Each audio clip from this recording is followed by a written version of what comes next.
किरणजीत अहलूवालिया आखिरकार कौन थी ये शख्स और उनके साथ ऐसा क्या हुआ था जिसकी वजह से यूएस और यूके के साइकियाट्रिस्ट को अपनी लॉजवी के फाइन करने पड़े थे और एक नई टर्म सामने निकल कर आई थी, बैटल वुमेन सेंटर। ये एक ऐसा मेंटल डिसऑर्डर है जो कि औरत में डेवलप होता है, जो कि कंटिन्यूसली कई सालों तक डोमेस्टिक अब्यूज सफर करती है, फिर चाहे वो कोई फिजिकल टॉर्चर हो या फिर साइकोलॉजिकल अब्यूज। तो चलिए उन्हीं की लिखी हुई एक किताब से हम जानते हैं कि आखिरकार इनकी पूरी कहानी क्या है। The case of Kiranjit Ahluwalia. Kiranjit Punjab में चकालाल में पली बड़ी थी। वो सिर्फ 16 साल की थी जब उनके पेरेंट्स की डेथ हो गई।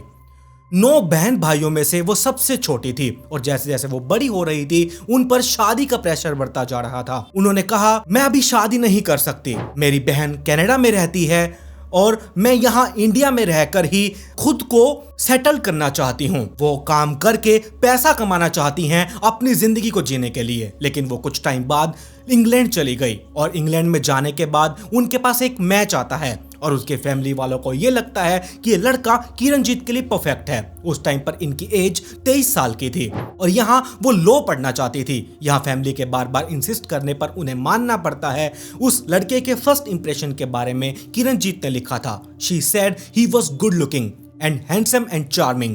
He came to see me in Canada. We talked full 5 minutes and I said yes. उसके बाद उन्होंने सोचा कि उन्हें शादी कर लेनी चाहिए। उसके बाद उन्होंने शादी कर ली। शादी के बाद उन्होंने अपने हस्बैंड की अनप्रिडिक्टेबल नेचर के बारे में लिखा। उन्होंने लिखा कि उसे कभी पता नहीं चलता था कि दीपक कैसे रिएक्ट करेगा। 1 minute he was good as gold. Next he was horrible. शुरुआत के 2 दिनों में वो हर लेवल पर कंट्रोल करना चाहता था। वो चाहता था कि किरण घर पर ही रहे, वो कहीं भी बाहर ना जाए, नए दोस्त ना बनाए। वो नहीं चाहता था कि वो वेस्टर्न कल्चर से थोड़ा सा भी इन्फ्लुएंस हो। इनफैक्ट वो उसे ब्लैक कॉफी पीने के लिए भी मना करता था। किरणजीत अपने घर में बिल्कुल भी इंडिपेंडेंट फील नहीं कर पाती थी। दीपक से शादी के बाद एक ड्रामेटिक चेंज आया। हम ये भी कह सकते हैं कि वो शायद पहले से ही ऐसा था और शादी करने के लिए प्रिटेंड कर रहा था, क्योंकि अपनी इस वायलेंस साइड को छुपाना उसके लिए कोई डिफिकल्ट टास्क नहीं था। अपनी वाइफ को किक करना, पंच करना, स्लैप करना, ये सब उसके लिए बहुत नॉर्मल था। किरणजीत लिखती हैं कि वो उन्हें हर चीज से मारता था, belt, shoes, pieces of furniture. वो उसे चाकू से भी डराता था और कई बार उसने किरणजीत को जान से मारने की धमकी दी। किरणजीत ने एक इंसिडेंट के बारे में लिखा कि दीपक का बर्थडे था और किरण ने उसे गोल्ड की रिंग गिफ्ट की थी, लेकिन उसी दिन उसे किसी बात पर गुस्सा आ गया और उसने उसे उस रिंग से पंच किया, जिसकी वजह से उसका एक दांत टूट गया था।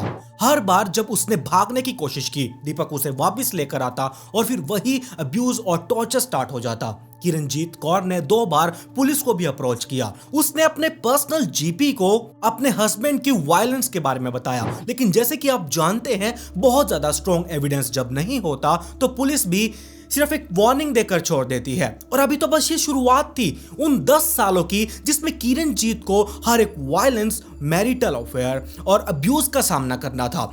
इसके अलावा दीपक लॉयल भी नहीं था, उसके कई अदर लड़कियों के साथ अफेयर्स थे। किरणजीत मां बनने से डरने लगी थी। उसे यह लगता था कि अगर वो प्रेग्नेंट हो गई तो शायद उसे पूरी जिंदगी दीपक के साथ ही रहना पड़े। लेकिन दीपक की फैमिली का बहुत ज्यादा प्रेशर था और दीपक उसे बार बार मेडिकल एग्जामिनेशंस के लिए लेकर जाता था।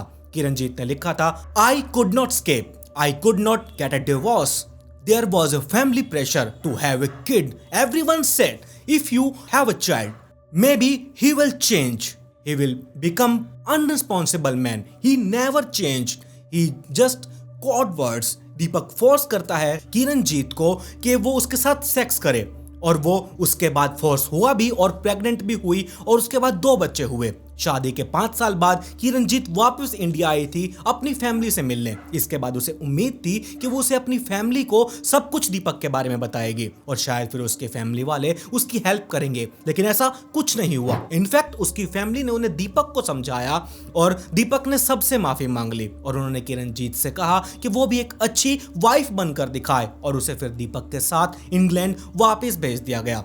वह इंग्लैंड में किरणजीत ने पुलिस को भी अप्रोच किया, जिसका कोई रिजल्ट नहीं निकला।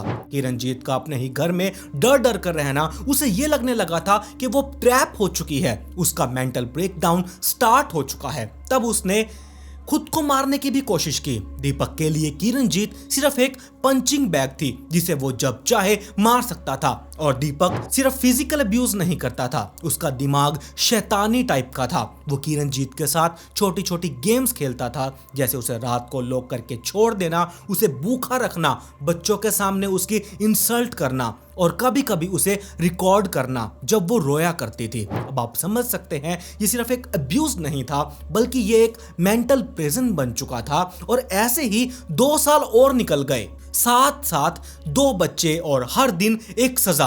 एक दिन किरणजीत घर के पुराने ड्रॉर को साफ कर रही थी और उसे एक डायरी मिली जिसमें दीपक की हैंडराइटिंग में लिखा हुआ था, तुझे तोड़ने में जितना मजा आता है उतना जीतने में कभी नहीं आया। कब तक सह लेगी देखते हैं, और जब तू टूटेगी तो ब्लेम भी तेरा होगा। ये गेम था दीपक का इविल ट्विस्टेड गेम। किरणजीत ने खुद को समझाया बच्चों के लिए सब कुछ सहना होगा, और इसी तरह 2 साल और निकल गए। दीपक उस रात नशे में घर पर वापस आया। उसने पूरा दिन अपनी गर्लफ्रेंड के साथ स्पेंड किया था। सोने से पहले उसने किरणजीत से कहा था, कल तेरे चेहरे को एसिड से साफ कर दूंगा। रात के अंधेरे में जब सब कुछ शांत हो चुका था तो इस सोसाइटी में एक आवाज गूंजने लगी। नेबर्स ने तब नोटिस किया कि दीपक आलूवालिया का घर जल रहा था। आग में लिपटा हुआ दीपक बाहर निकलता है और वो चिल्ला रहा था, I will kill you, I will kill you. कुछ देर में पुलिस वाले वहां पहुंचे और वो नोटिस करते हैं कि दीपक की वाइफ किरणजीत और उनके दोनों बेटे घर के अंदर ही मौजूद हैं। किरणजीत विंडो से बाहर देख रही थी, लेकिन उसने बाहर निकलने की कोई कोशिश नहीं की। इनफैक्ट उसने खुद को अपने दोनों बेटों के साथ घर के अंदर ही बंद कर लिया था। पुलिस के इंस्ट्रक्शंस पर इस घर को खाली किया गया और सभी को बाहर निकाला गया।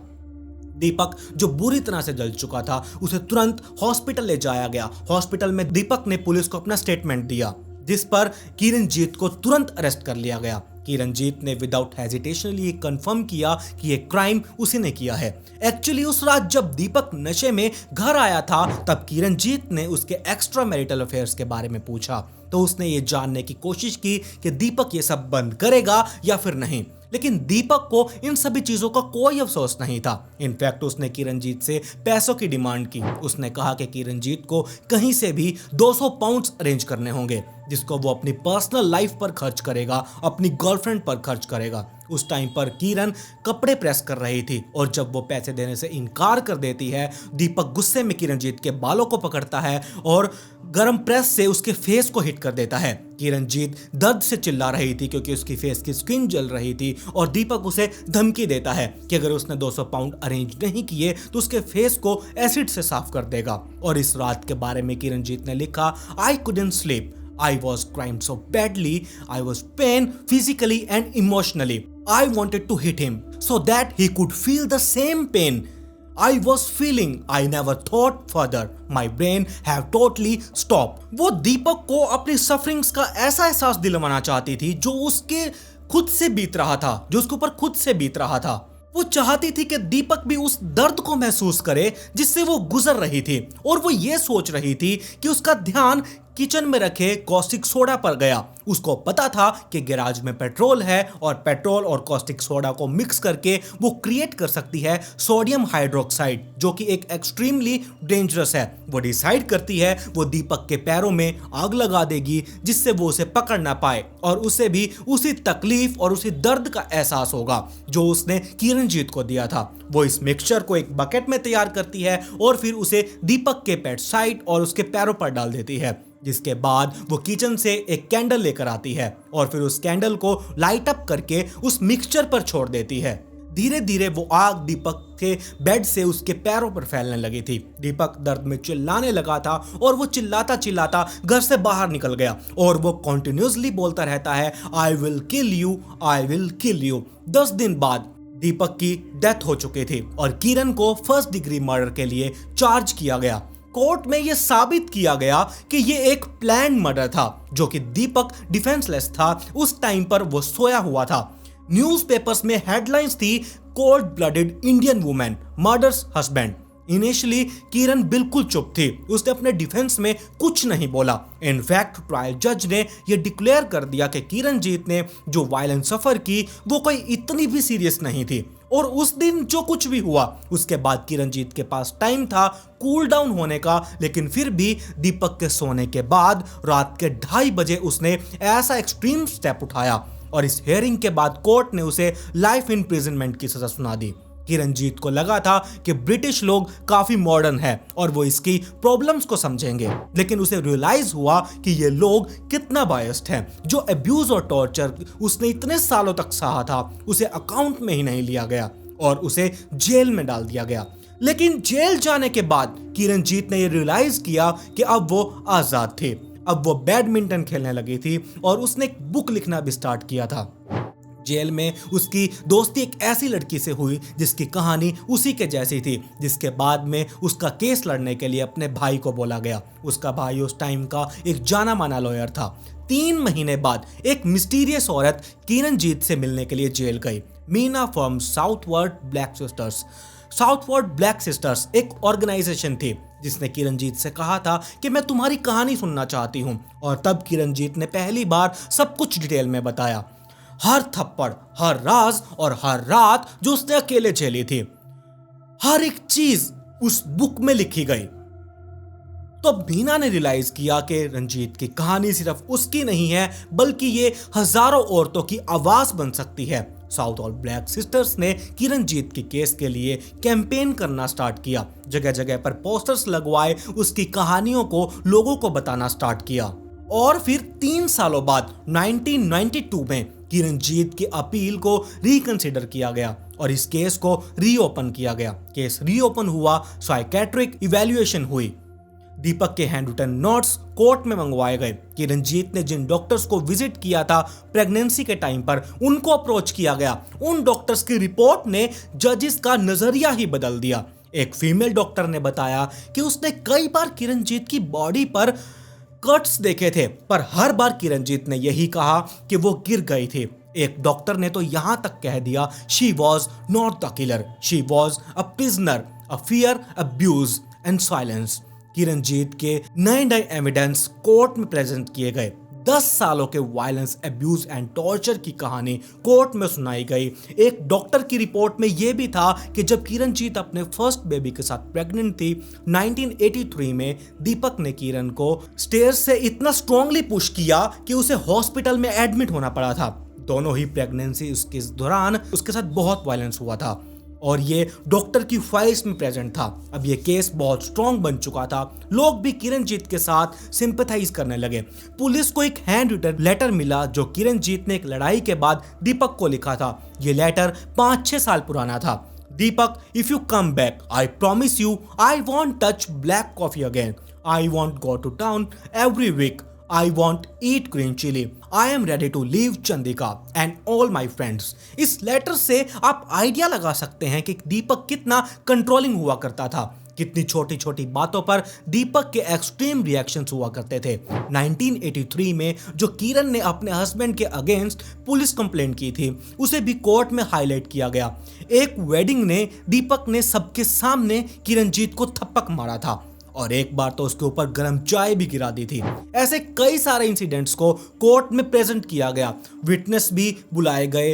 कोर्ट ने इस बार माना कि एक फीमेल जिसने इतने सालों तक डोमेस्टिक अब्यूज सहा, उसका रिएक्शन इतना स्लो क्यों था, क्योंकि किरणजीत जिस कल्चर से आती थी वहां पर टॉक्सिक मैरिजेस से बाहर निकलना कोई सोल्यूशन ही नहीं था, क्योंकि वो जहां भी जाती दीपक उसे वहां से वापस ले ही आता और किरणजीत के साथ उसका फैमिली सपोर्ट भी नहीं था। हर कोई उसे कॉम्प्रोमाइज करने के लिए ही बोल रहा था। उस दिन जब दीपक ने उसे हॉट प्रेस से हिट किया तब वो काफी देर तक शौक में थी। वो रात के 2:30 बजे तक जाग रही थी। उसे वो सारे पुराने घाव याद आ रहे थे जिन्हें वो भूलना चाहती थी। कोर्ट ने माना कि ये टाइम उसके लिए कूल डाउन पीरियड नहीं था, बल्कि वो एक बॉयल ओवर पीरियड था और अब उसका खुद पर कंट्रोल था ही नहीं। वो ज्यादा सोच ही नहीं पा रही थी। अब वो बहुत ज्यादा डर चुकी थी क्योंकि उसे पता था वो किसी भी तरह 200 पाउंड सुबह तक अरेंज नहीं कर पाएगी और तब दीपक उसके साथ और भी बुरा कर सकता है और शायद डर ने उसे ये स्टेप उठाने के लिए मजबूर किया। उसके लॉयर ने कहा